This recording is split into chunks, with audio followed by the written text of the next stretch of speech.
आज ही क्यों नहीं। एक बार की बात है कि एक शिष्य अपने गुरु का बहुत आदर सम्मान किया करता था। गुरु भी अपने इस शिष्य से बहुत स्नेह करते थे, लेकिन वह शिष्य अपने अध्ययन के प्रति आलसी और स्वभाव से दीर्घसूत्री था। सदा स्वाध्याय से दूर भागने की कोशिश करता तथा आज के काम को कल के लिए छोड़ दिया करता था। अब गुरु जी कुछ चिंतित रहने लगे कि कहीं उसका शिष्य जीवन संग्राम में पराजित ना हो जाए।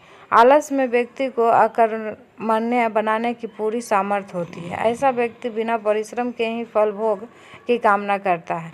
वह शीघ्र निर्णय नहीं ले सकता और यदि ले भी लेता है तो उसे कार्यान्वित नहीं कर पाता।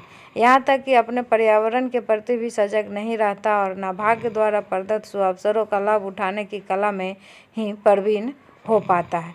उन्होंने मन ही मन अपने शिष्य के कल्याण के लिए एक योजना बना ली। एक दिन एक काले पत्थर का एक टुकड़ा उनके हाथों में देते हुए गुरु जी ने कहा, मैं तुम्हें यह जादुई पत्थर का टुकड़ा 2 दिन के लिए देकर कहीं दूसरे गांव जा रहा हूँ। जिस भी लोहे की वस्तु को तुम इससे स्पर्श करोगे वह स्वर्ण में परिवर्तित हो जाएगी, पर याद रहे कि दूसरे दिन सूर्यास्त के पश्चात मैं इसे तुमसे वापस ले लूँगा। शिष्य इस सुअवसर को पाकर बड़ा प्रसन्न हुआ, लेकिन आलसी होने के कारण उसने अपना पहला दिन यह कल्पना करते करते बिता दिया कि वह उसके पास बहुत सारा स्वर्ण होगा, तब वह कितना प्रसन्न, सुखी, समृद्ध और संतुष्ट रहेगा। इतने नौकर चाकर होंगे कि उसे पानी पीने के लिए भी नहीं उठाना पड़ेगा। फिर उसने दूसरे दिन जब प्रातःकाल जागा, उसे अच्छी तरह से स्मरण था कि आज स्वर्ण पाने का दूसरा और अंतिम दिन है।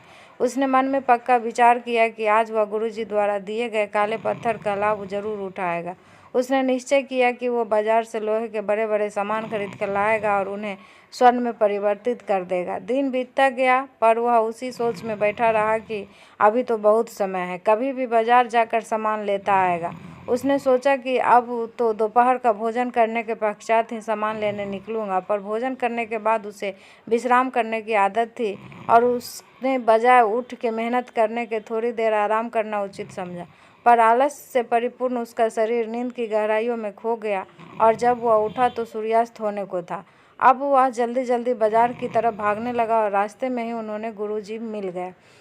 उनको देखते ही उनके चरणों पर गिरकर उस जादुई पत्थर को एक दिन और अपने पास रखने की याचना करने लगा, लेकिन गुरुजी नहीं माने और उस शिष्य का धनी होने का सपना चूर चूर हो गया। पर इस घटना की वजह से शिष्य को बहुत बड़ी सीख मिल गई।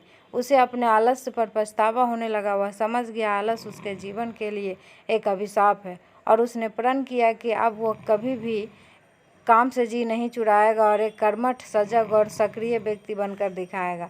मित्रों, जीवन में हम हर किसी को एक से बढ़कर एक अवसर मिलते हैं, पर कई लोग इस आलस्य के कारण उसे गंवा देते हैं। इसलिए मैं यही